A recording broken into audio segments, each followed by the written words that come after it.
4 প্রশ্ন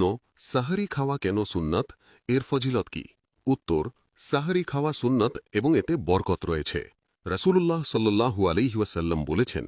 তোমরা সাহরি খাও কারণ সাহরিতে বরকত রয়েছে দলিল সহিহ আল বুখারী হাদিস নম্বর 1923 সহিহ মুসলিম হাদিস নম্বর 1095 আরও এসেছে আমাদের রোজা ও আহলে কিতাবদের রোজার পার্থক্য হল সাহরি খাওয়া দলিল সহিহ মুসলিম হাদিস নম্বর 1096 সুতরাং সাহরি খাওয়া সুন্নত এতে বরকত আছে এবং এটি মুসলমানদের বিশেষ বৈশিষ্ট্য 7 প্রশ্ন রমজানে কোন দরজা খুলে দেওয়া হয় এবং কোনটা বন্ধ করে দেওয়া হয় উত্তর রমজান মাস এলে জান্নাতের দরজাগুলো খুলে দেওয়া হয় জাহান্নামের দরজাগুলো বন্ধ করে দেওয়া হয় শয়তানদের শিকলবন্দী করা হয় রাসূলুল্লাহ সাল্লাল্লাহু আলাইহি ওয়াসাল্লাম বলেছেন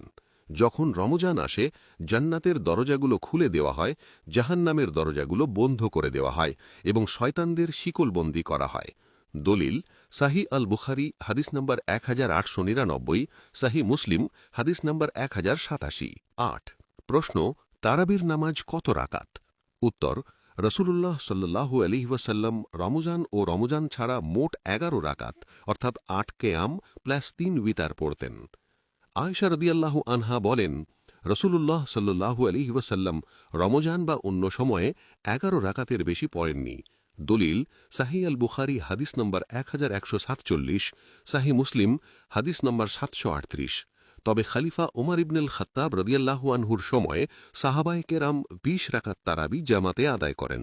দলিল মুয়াত্তা মালিক হাদিস নম্বর 250 তাই 8 রাকাত সুন্নাহ আমল হিসেবে প্রমাণিত 20 রাকাত সাহাবীদের আমল হিসেবে প্রমাণিত 9 কোন রাতে কোরআন নাজিল শুরু হয়েছিল উত্তর কোরআন নাজিল হয়েছিল লাইলাতুল কদরে যা রমজানে হয় আল্লাহ বলেন নিশ্চয়ই আমি এটি অবতীর্ণ করেছি লাইলাতুল কদরে দলিল কোরআন সূরা আল কদর 97:1 আরও বলেন রমজান মাস যাতে কোরআন নাজিল করা হয়েছে দলিল কোরআন সূরা আল বাকারা 2:185 হাদিসে এসেছে তোমরা লাইলাতুল কদর খোঁজো রমজানের শেষ দশকের বিজোড় রাতগুলোতে দলিল সহিহ আল বুখারী হাদিস নম্বর 2017 10 রমজানে দান সদকার গুরুত্ব কেন বেশি উত্তর রমজানে রাসূলুল্লাহ সাল্লাল্লাহু আলাইহি ওয়াসাল্লাম সর্বাধিক দানশীল ছিলেন ইবনে আব্বাস রাদিয়াল্লাহু আনহু বলেন রাসূলুল্লাহ সাল্লাল্লাহু আলাইহি ওয়াসাল্লাম ছিলেন মানুষের মধ্যে সবচেয়ে দানশীল আর রমজানে জিবরাইল আলাইহিস সালামের সাথে সাক্ষাতের সময় তিনি আরও বেশি দানশীল হতেন